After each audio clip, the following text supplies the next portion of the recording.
Altered item number 69-KE, the Ramen Lantern. Not all altered item materials have negative effects. Some can even be pleasant. The lantern is one such item.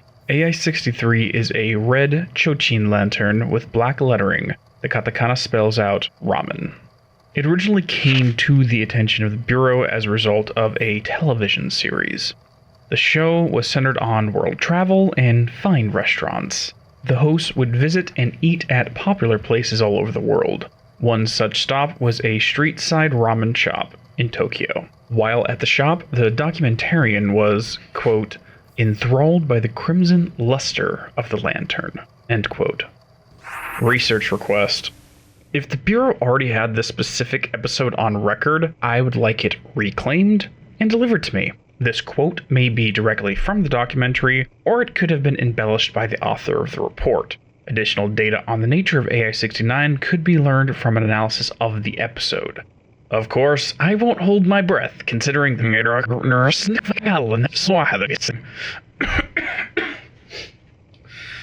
Damn. Just get it over to me if we have access to it. This comment was likely due to the lantern's altered effect. Quote, item has an attractive effect that is both physical and psychological. Nearby objects gravitate toward the item with a minor force of... More notable is its ability to attract sentient organisms with its rich red color and warm, comforting glow. End quote. The physical effects of its attraction seem relatively negligible. No information is provided on testing carried out that gauges the extent of this effect. That being said, the psychological influence AI-69 has is much greater, drawing people in with its glow.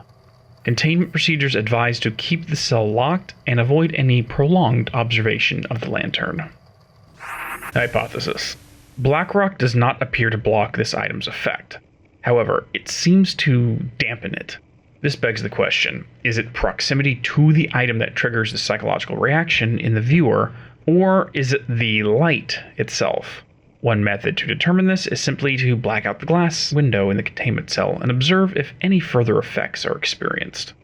Research proposal. While the psychological effects are more prevalent, the extent of physical gravitational pull has not been explored. At least not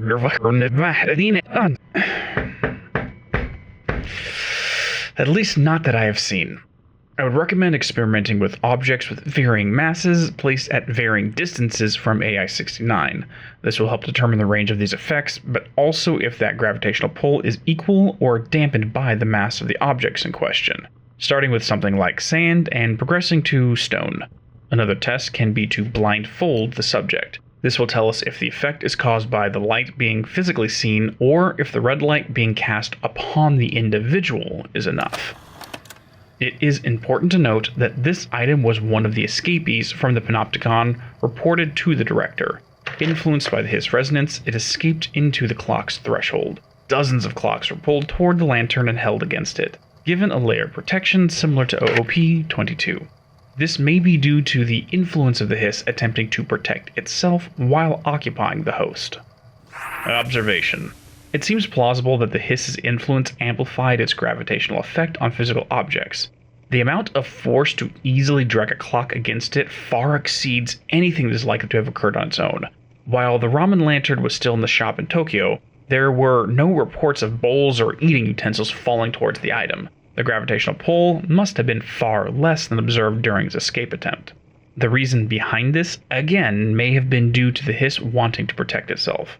At this time, there appears to be a consistent pattern of the hiss using the innate ability of the item for its own goals, amplifying and abusing its natural effect. Very much like a para-utilitarian would make use of the OOP despite the fact that altered items cannot be bound.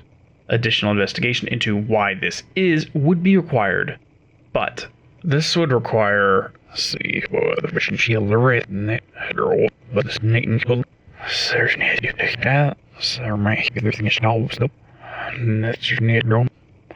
Never mind. An aspect of this item's history deserves investigation. That is the genesis event for the item's creation. Also, why did it manifest in the ramen shop? It seems odd that an item that draws people in was discovered inside a roadside eatery. Hypothesis. While I have no way to back this up, it would not surprise me if the owner of the ramen shop knew of the item's power. It would be a good way to stir up additional business to take advantage of the ramen lantern to bring in customers.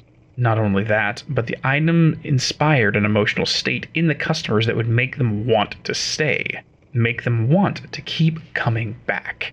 That comforting glow pacified them and contributed to the business owner selling more ramen, boosting the bottom line of the business. Luckily, we get a first-hand account of what AI-69 made people feel.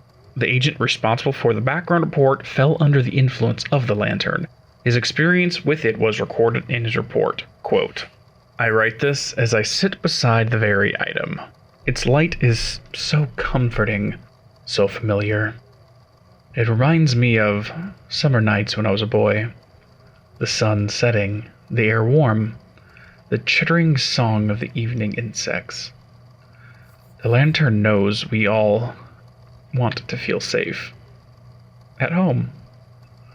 Secure in the knowledge that the world won't change. And neither will we.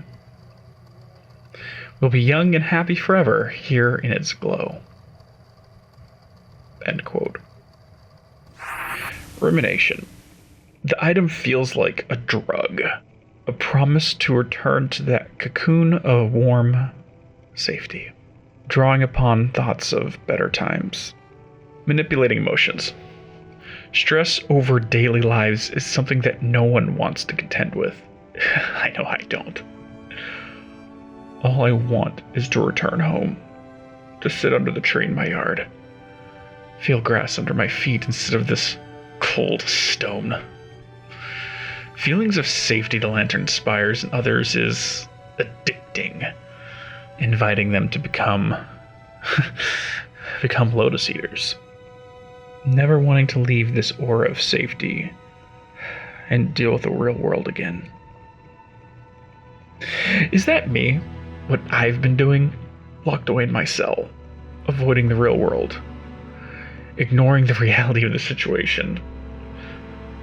Those eyes are watching whether I look at them or not.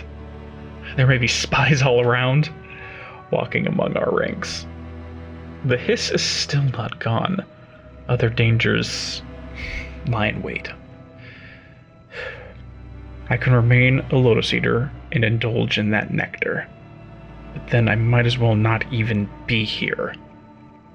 So many people here are working the problem, trying to get us out. And here I've been doing nothing of any use. Even though the lantern isn't here, it might as well be.